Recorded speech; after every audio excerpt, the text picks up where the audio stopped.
یو مزدور په دې لاره روانو، یو سړی غریب بالکل شلیدلو جامو والا، جامې شلیدلې وې. دا مزدور راغی او د دې محل سره خوا کې د اوبو په دې غاړه ودرېده. دا علي ورته ګوري چې خدایه داس هلک څوک دی چې دلته ودرېده، چې ویې کتل په دې ګرمه ګرمۍ کې د ځان نه غټ څادر راتاو کړی دی. نه خو پوه شو چې دا خو د غټ څادر ورځې نه دي، زمونږ خو ګرمي کېږي په یخو اوبو مې ولمبل، خو معلومیږي دا چې د دې خوار بل څادر نه رشته دی نه، غټ څادر ته دی، هغې ته هم ټوټې لګېدلې دي. چې ویې کتل نو کمیس پرتوب ته هم غټې غټې ټوکړې لګېدلې دي، او چې لاندې وله خپو ته مو کتل نو خپو کې د غریب سرمن پرته ده، د ټوټو سرمن.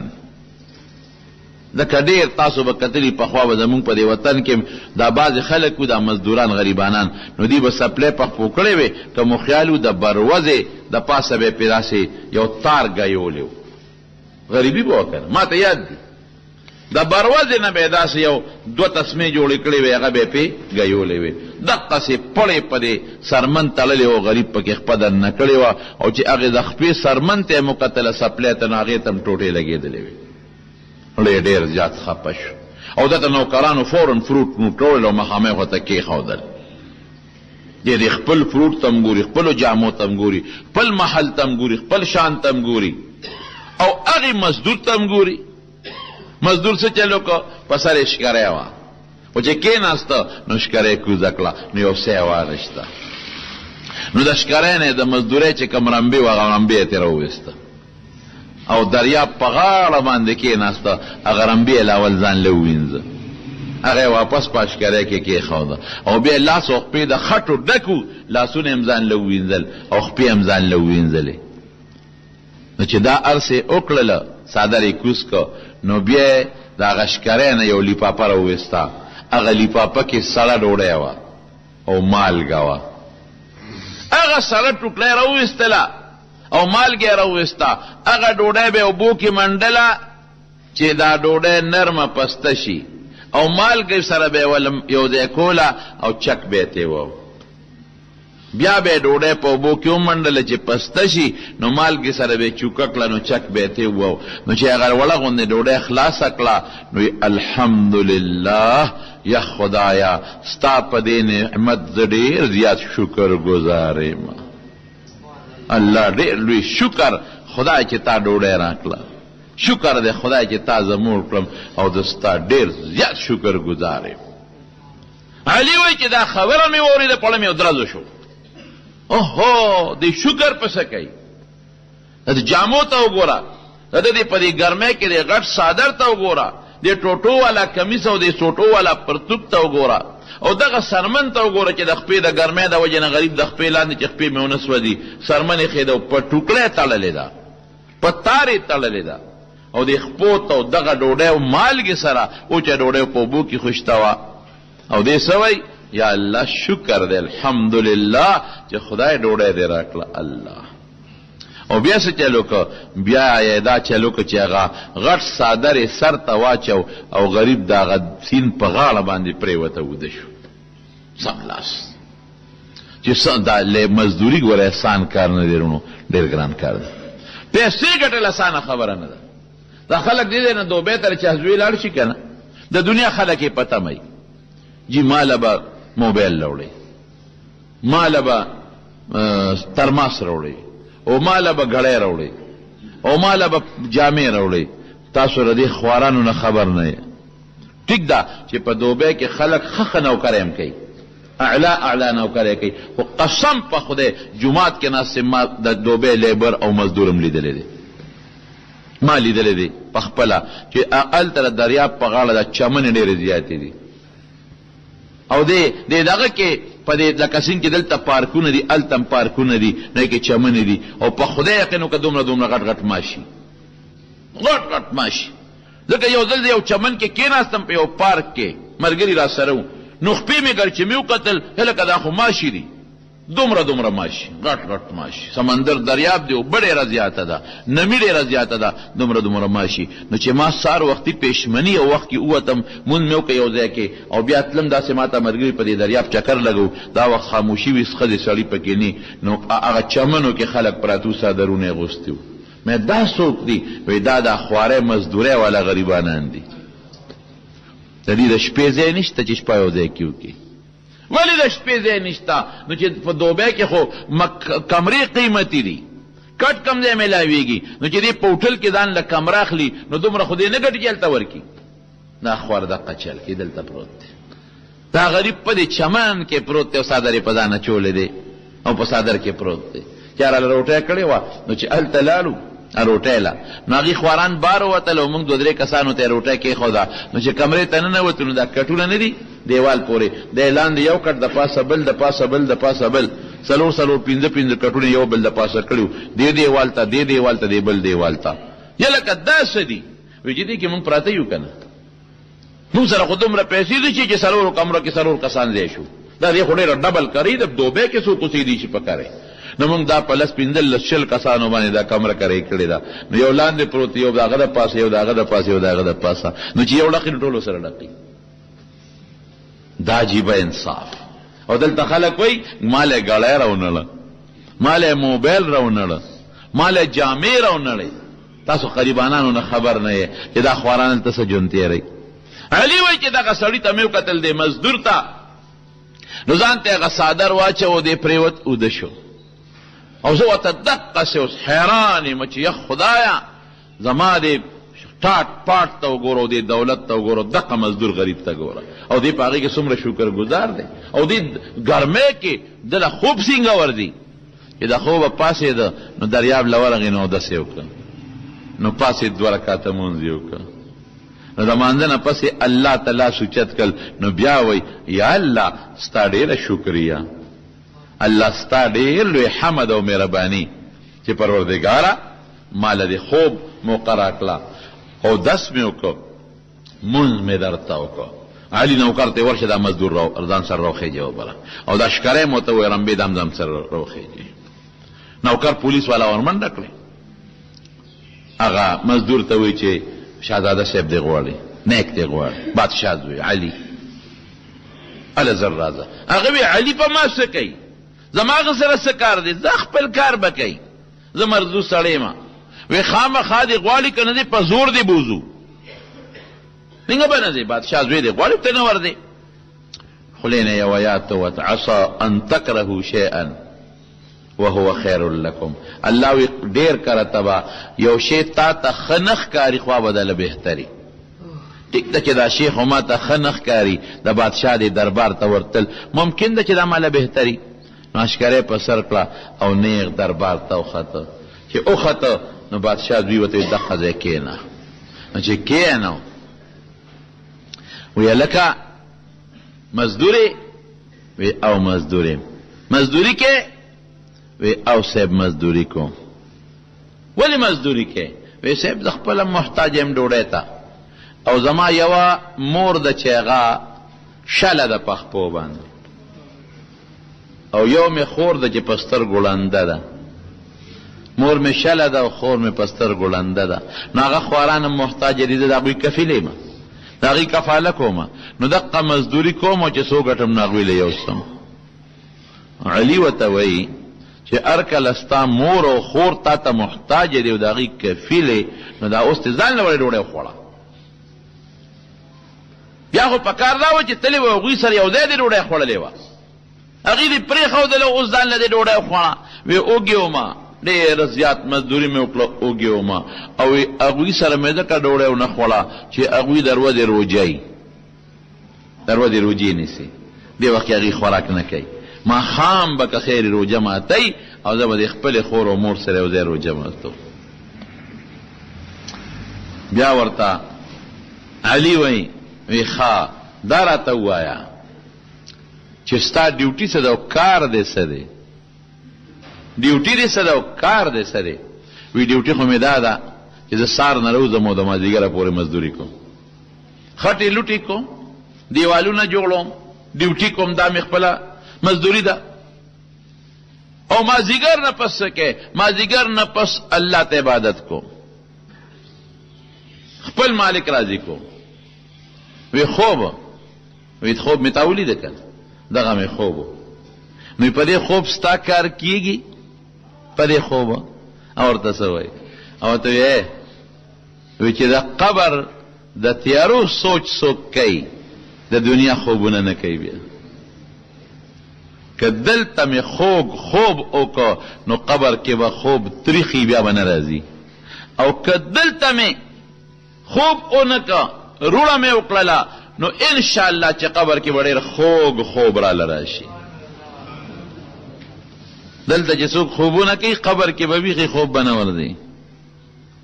او چې دلته کې مې خوب اونکه ویښه مې تېره کړه نو انشاءالله چې خدای به وي ډېر ستړی راغلی دی دنیا کې خوب ډېر کم کړی دی پرېږې دی فرشتو ته به وایي چې دی په دې قبر کې اوږد خوب وکړي نم که نوم العروس بادشاه دوی حیران شو وی ته چې دا مالګه وخوړه اوچه ډوډۍ تا د الله شکریا ادا کړه وي او وي دا ولې دا خو ډېر معمولي شی دی او وي دا خو معمولي شی نه دی خېټه مړه شوه که نه خدای سلسله پیدا کړې ما او ماله خدای ډوډۍ راکړه او وی ګوره بادشاه سلامت تا ته خو پته نه لګي ته خو په دې محل کې ناست دی ډېر خلک داسې دي چې د هغوی دقه ډوډۍ هم نشته ډېر خلک داسې دي چې په لاس وخپو رنځوران دي زما خپله مور شله ده او ډېر خلک داسې دي چې په سترګو ړانده دي او ډېر خلک دا دي چې په اندابونو مریضان دي الحمدلله ماله خدای سترګې روغې راکړې الحمدلله ماله خپې خدای روغې راکړې دي الحمدلله ماله خدای خوله روغه راکړې ده که زه د مور په شانتې وم بیا به مې څه کول که زه د خور په شانتې ړوند وم بیا به مې څه کول دا د خدای حمد نه دی چې زه وله خدای روغ پیدا کړم چې د هغوی خدمت وکړم او د هغوی په سبب د جنت ته ورسم علی نوکر ته ویدلی او 15,000 درهم ورکا دی مزدور لا 5,000 درهم هغه زمانه کې 15,000 درهم داسې و لکه جو سوله 15 لکه نه او 6 لکه روپۍ به دې پکار شي وی دې ته زما ضرورت نشته ایس اجت مې دې پیسو ته نشته علی ورته وی که ستا ورته اجت نشته نو زما خو ورته اجت شته که نه زما دپاره یې واله زما به ثواب وشي زه به خوشحاله شم لکه ستا ورته اجت نه و ته پرې نه خوشحالېږې نو ما خوشحاله که زما دپاره یې واله بیا ورته وی دی مزدور ته وی دعا راته وکړه مزدور ورته وی چې تا په ما غلط شوې دوا خو خلک د نیکانو نه غواړي خطا شوې را باندې زه خو نیک سړی نه یم چې ته ما نه دوا غواړې ورته وی ښځه نصیحت خو راته وکړه که نه وی نصیحت درته وکړم وی وی بادشاہ سلامت وی ته چې کلم په سفر ځې تیاری والا کې که نه کې او دا آیت وی فذکر څنګه دی فإن الذکر تنفع المؤمنین وی زه نصیحت ته کوم شو سلمان ته به فایده ورسوي وی ته چې کله په سفر دی نو سفر له تیاری کې که نه کې وی بالکل د شپې نه ورته تیاری کوم او سار نور کله ناوخته پاسم او چې کله په سفر ځم وختي پاسم خوب هم پرېږدم او هغې دپاره تیاری کوم نو وی علي د آخرت او د قبر خو ډېر لوی سفر دی هغې له یې څومره تیاری وکړو هغې له څومره وختي پاسې دی په دې خبره پوه شوې هغې له څونه وختي پاسې دی چې په سفر دی خو وختي پاسې صبح سویرې وختي پاسې نو د قبر ډېر لوی سفر دی انتهایی سفر دی محشر میدان تا حشر میدان تا نو تا دی سفر له څومره وختي پاسې دی چې لږ سفر کې هغې له خو وختي پاسې چې ډېر اوږد سفر یې ډېر وختي پاسې د ایرپورټ ته چې کله د عمرې والا یا څوک ځي که نه نو دې تا هغه ایرپورټ والا وایي چې کم از کم 6 ګنټې مخکې راشه یا 4 ګنټې مخکې انټرنیشنل فلایټ له خو به خامخا راځې ګورئ نو چې لرې سفري نو بیا به د جاز د تلو نه هم 6 ګنټې او 4 ګنټې ایرپورټ ته ځان مخکې رسوي جاز رانه لاړ نه شي هسې نه هغه کاونټر هغه چې کم دی ټیکټونه ورکوي ارانه بند نه شي هلکه کاغذونو کې غلطي وي چې دومره ټیم خوي چې خو پکې ټیک کم که نه ګوره څونه سوچ د سړي سره پروت دی دومره اوږد سفر باندې ته روانې او په دې دومره اوږد او لوی سفر کې تا هغې له څه تیاري وکړه او چې دې اوږد سفر له روانې خو وختي پاسې نو دې له څومره وختي پاسې دی بس چې دا خبره وکړه د دې علي زړه یو ټک نارې کړه چې خدای پاکه دا څنګه نصیحت یې راته وکړه. وایي تا ته زه 3 نصیحتونه کوم، 3 خبرې. یو دا چې د قبر ډېره خطرناکه تیاره ده، داسې تیاره ده چې د خپل لاس پر ته پکې ورې نه ښکاري. واقعي د شپې تیاره کې خو بنده بیا هم ځان له څه چل مل وکړي، نو د قبر تیاره کې به څه کوې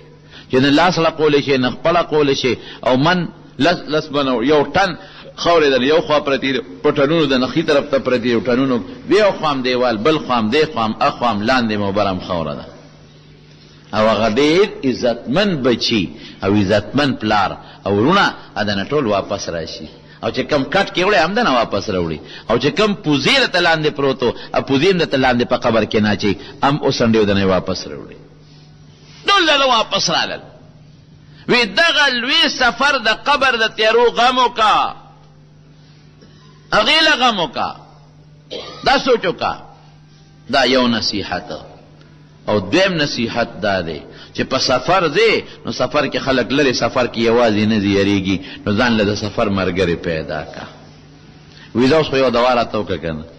وی خدایه د دې علي دنیا سره مینه کمه که او الله د خپل ځان سره وله مینه پیدا که.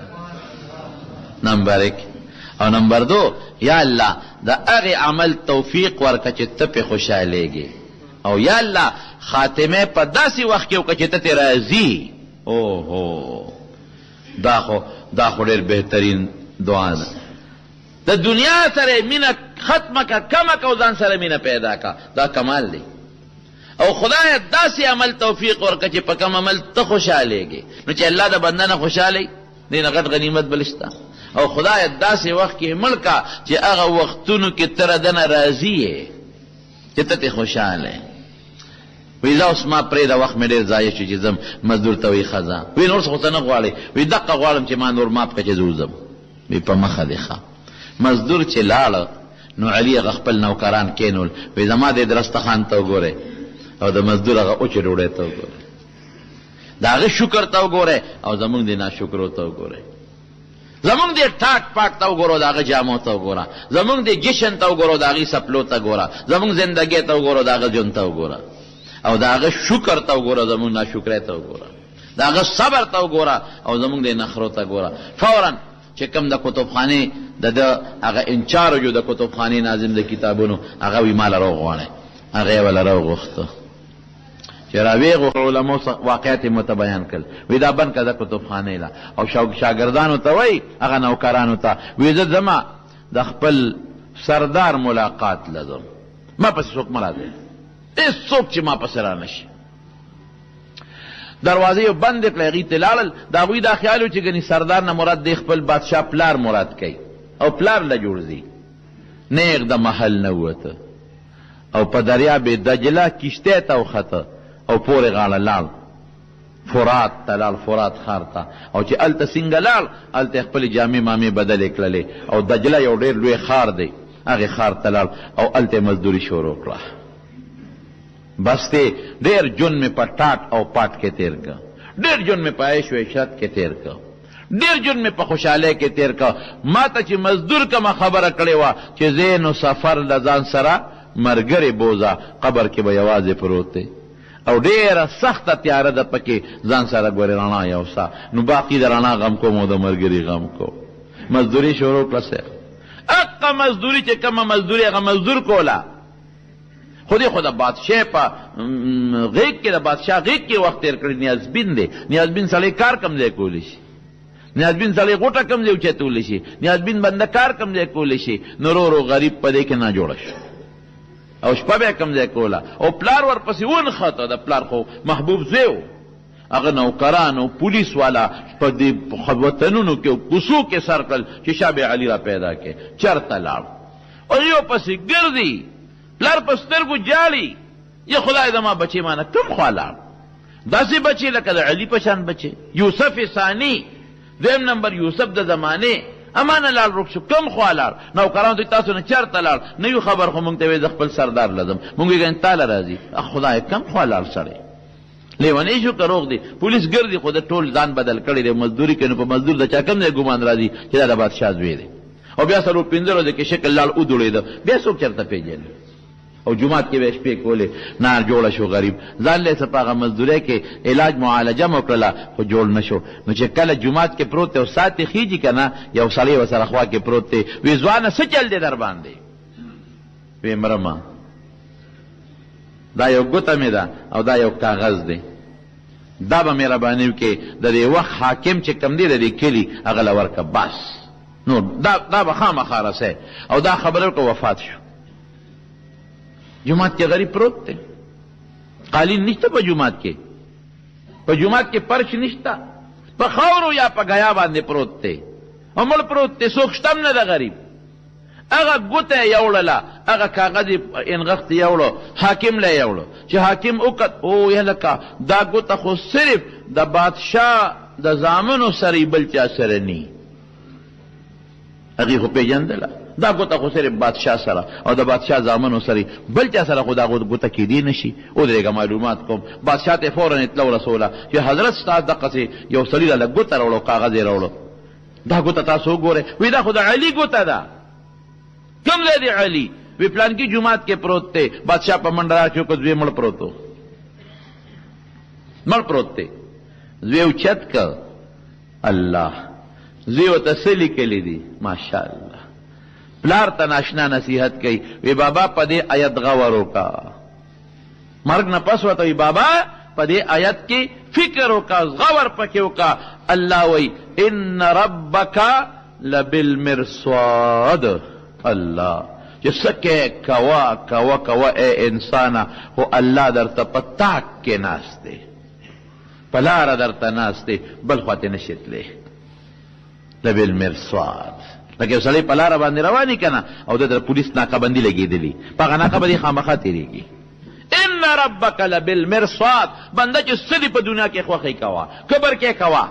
اجازت تې راته اجازت دا مانا چې خدای د توي نه چې مکوه خو که منې کوي دم ته نه لاس پې در کړي دي قتلم کې اجازت درته نشته خو منې کوي دي نه په دنیا کې چې کنې تا پسې قتل خوښ پې نه دی خوشحاله نه دی درته وی چې مکوه خو که نو اختیار دی خپل دی کبر کې اختیار دی خپل دی پې خوشحاله نیمه زنا کې پې خوشحاله نیم پې اختیار دی خپل دی که هر قسمه ګناه کې په دنیا کې کوه اختیار دی خپل دی خو خوشحاله پې نیمه خو ګورې د خدای ناکه درته لګېدلې ده دا ما معنا درته ان ربک لبالمرصاد غالبا سورت فجر کې کم ځای کې رب العالمین درته ګوري تیار دی تیار پریدي به دی نه چې ورځې چې څه دي کړي قبر کې به یک تنها پروت دی هېڅ هم نشته بیا به څه کې ډېر ټاټ پاټ سره یې وړو جنازه یې وله وکړه شاهي قبرستان کې دفن کو خښې کو لیکن هغه په زړه هغه مزدور د قبر تیارې ټک ولګاو د مزدور د قبر تیارې والا پړه کې ټک ولګاو نو سړی خو لاړه کامیابۍ ته خو ورسېد بلکل هغه مزدور چې کومه دعا کړې وه هغه دعا قبوله شوه بلکل قبوله شوه چې یا الله دوی ورته وکړله چې خدایه دنیا سره مینه ختمه کمه که او ځان سره مینه پیدا که نو ځان سره مینه پیدا شو محل یې پرېښوده او یا الله هغه عمل دی والا چې ته پې خوشحالېږې نو ګوره کم عمل یې ترې واخېسته او یا الله داسې وخت کې والا مرګ ورکه چې کم وخت کې ته له ده نه راضي یې نو جومات کې چې د سوځي او په مزدورۍ کې تېوځي دا رضا شوه که نه شوه په هغه مزدورۍ کې دې علي هغه سپوره ډوډۍ اوبو سره وخوړه چې مزدور یې لیدلې وه او هغه مالګې سره یې وڅکله چې هغه مزدور یې پې لیدلې و او پلار ته ناشنا نصیحت کوي دې آیت کې ډېر لوی عجیبه خبره ده ان ربک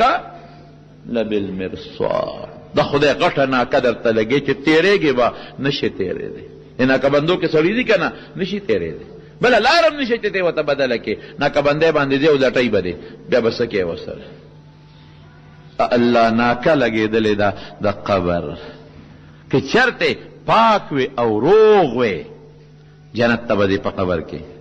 جنت ته به دی بیا نبی علیہ السلام فرمایي الله فرشتو ته حکم وکړي چې دله د جنت بستره تیاره کړي د جنت رزق راوړی د جنت سوړه ورته کولو کې د جنت هواګانې ورته را چالو کې او جنت ورته مخامخ کې چې دی ورته ګوري او که ناکه کې ګیر شوې او دا خو مجرم دی لکه ته خو مجرم یې په دې ناقه کې تا سره خو صیبه هغه څیزونه دي چې هغه حکومت پاکستان منع کړي دي ته خو مجرم یې او تا سره خو هغه څه شی دی هغه څیزونه پروهیبټډ بورډ چې تاسو ورته وایې هغه خطرناک څیزونه دي چې حکومت منع کړي دي چې دا ټوپک بدن سره تا سره خو هغه ټوپک دی تا سره خو هغه وسله ده اوس به څه کې بیا به الله په هغه فرشتې